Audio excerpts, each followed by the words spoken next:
रवा माह अमेरिका की 1500 से जायद कंपनियों को साइबर हमलों का सामना करना पड़ा और इन हमलों में आए रोज इजाफा हो रहा है। मामले की संगीनी को व्हाइट हाउस तक महसूस किया जा रहा है। इन हमलों में कौन लोग शामिल हैं और इस हवाले से क्या इक़दाम किए जा रहे हैं, इसकी तफसील शामिल है इस रिपोर्ट में। आगे जाने से कबल हमारे चैनल को सब्सक्राइब, वीडियो को लाइक और बेल आइकन को प्रेस कीजिए।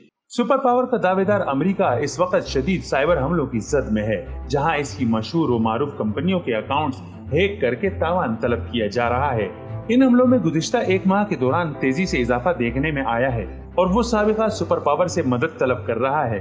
व्हाइट हाउस के एक बयान के मुताबिक अमेरिकी सदर जो बाइडेन ने अपने रूसी हममनसब व्लादिमीर पुतिन से अमेरिका में होने वाले साइबर हमले रोकने के लिए हर जरूरी इक़दाम उठाने को कहा है। मॉस्को ने अमेरिका के साइबर हमलों पर राब्ते के दावे को मुस्तरद किया है। ताहम अमेरिकी सदर जो बाइडेन ने सहाफियों से बातचीत करते हुए इस बात पर जोर दिया है कि तावान वसूल करने के लिए हैकिंग का अमल रूस से होता है।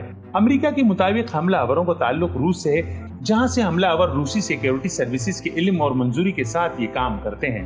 रैंसमवेयर हमलों में जराइम पेशा अफराद तावान की गर्ज से कंपनियों का डेटा चुराते हैं। हालिया बरसों में इसमें इजाफा हुआ है।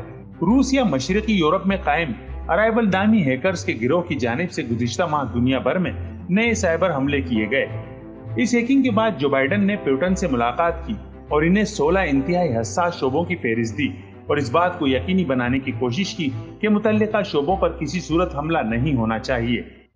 दुनिया जिस तेजी से तरक्की की रफ्तार पर गामजन है, इसी लिहाज से इसे नित नए और जदीद मसाइल का भी सामना है, जिनमें साइबर हमले सरे फहरिस्त हैं। इस हवाले से मजीद अपडेट के लिए हमारे चैनल को सब्सक्राइब और बेल आइकन को प्रेस करना ना भूलिए।